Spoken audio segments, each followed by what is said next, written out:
জাহিল মুফতি এখানে আসছিল, রেজাউল করিম আবরার, আমি স্পষ্ট বলতে চাই, এই রেজাউল করিম আবরার এখানে আসছিল, সে স্পষ্ট বলেছে যে তামাক কোনোভাবে হারাম নয়।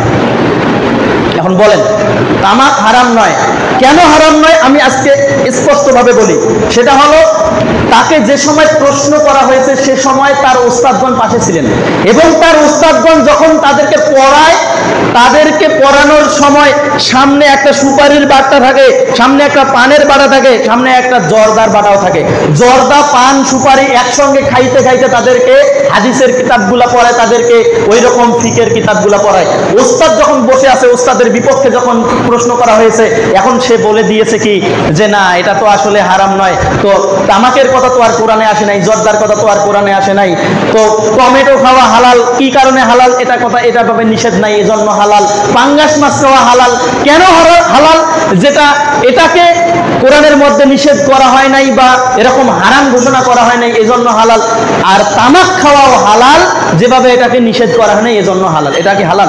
আল্লাহর নবী সাল্লাল্লাহু আলাইহি ওয়াসাল্লাম বলছেন, মা আসকারা কাসিরহু ফাকলিলু হারামুন, যার অধিক পরিমাণে খাইলে নেশা হবে তার অল্পটাও হারাম। আপনি যদি 1 কেজি টমেটো খান, আপনার নেশা হবে? 1 কেজি পাঙ্গাস মাছ খান, আপনার নেশা হবে? এগুলো উদ্ভট কথা। উস্তাদকে ঠিক রাখার জন্য, হুজুরের মন মানে হুজুরের কি বলে সাফাই গাওয়ার জন্য, হুজুররা যেহেতু খায়, এইটা হুজুররা কখনো এইটা থেকে বাইর হয়ে আসতে পারবে না, যার কারণে সেটা বলছে।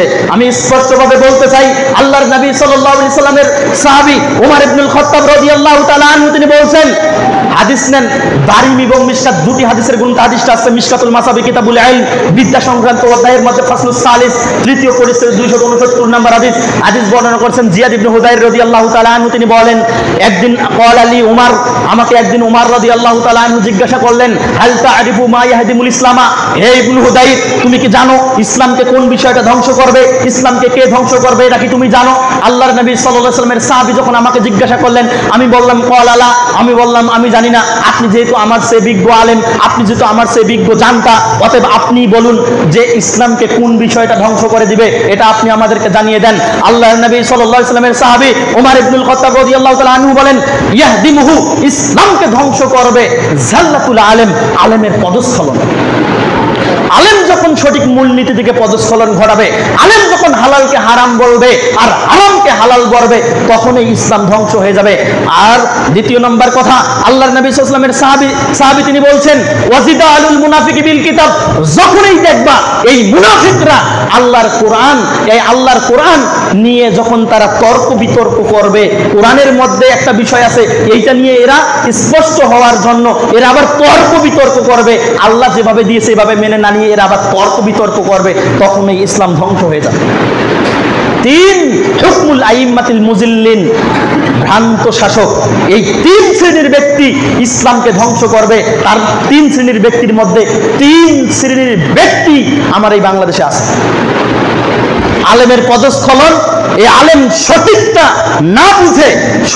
না বুঝে নিজের মতকে বাস্তবায়ন করার জন্য, নিজের মানহাজের মতকে বাস্তবায়ন করার জন্য, নিজের পক্ষে মতকে বাস্তবায়ন করার জন্য এরা দেখবেন যে উল্টাপাল্টা ফতোয়া দিয়ে মানে জনগণের সন্তুষ্টি অর্জন করে।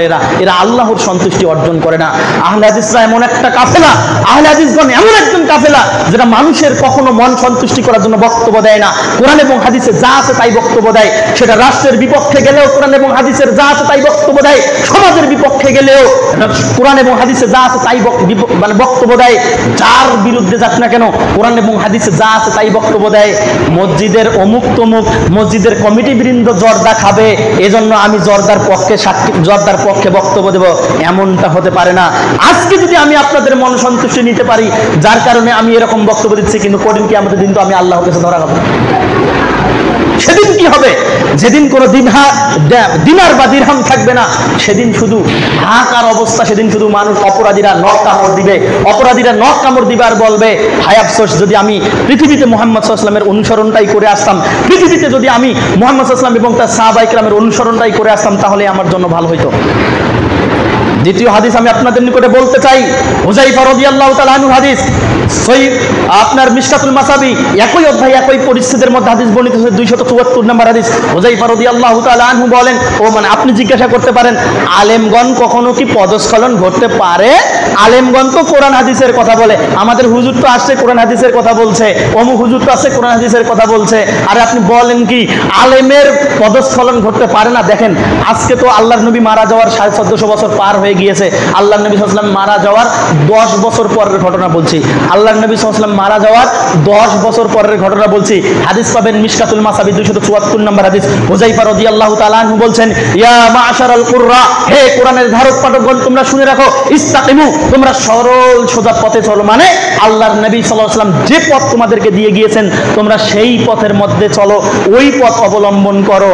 ফাকাদ সাবাকতুম সাবাকাম বাঈদা, যদি তোমরা সঠিক পথ চলতে চলতে যদি একটু এদিক কিংবা ওদিক হয়ে যাও, মানে কোরআন এবং হাদিস যে সরল পথ, এই সরল পথকে অনুসরণ করতে গিয়ে যদি একটু এদিক কিংবা ওদিক হও, মানে তোমার নিজের পক্ষে যখন কথা বলবে, তুমি কোরআন এবং হাদিসের কথা বলতে গিয়ে তোমার নিজের পক্ষে একটু তুমি নিয়ে আসবে, কোরআন এবং হাদিসের কথা বলতে গিয়ে একটু ওই দিক সরে যাবে, মানে তুমি তোমার হুজুরের মতকে গ্রহণ করবে, তুমি তোমার মানহাজের মতকে গ্রহণ করবে, তুমি তোমার মাযহাবের মতকে গ্রহণ করবে, একটু কোরআন হাদিসকে বিশ্লেষণ করতে গিয়ে একটু এদিক ওদিক হবে, তাহলে তুমি শুনে রাখো, হুযায়ফা রাদিয়াল্লাহু তাআলা আনহু আজ থেকে 1400 বছর পূর্বে বলতেছেন, ফাকাদ দালালতুম দালালাম বাঈদা, তাহলে তোমরা স্পষ্টভাবে পথভ্রষ্টতায় তোমরা নিমজ্জিত হয়ে যাবে, মানে তোমরা জাহান্নামের মধ্যে নিক্ষিপ্ত হবে।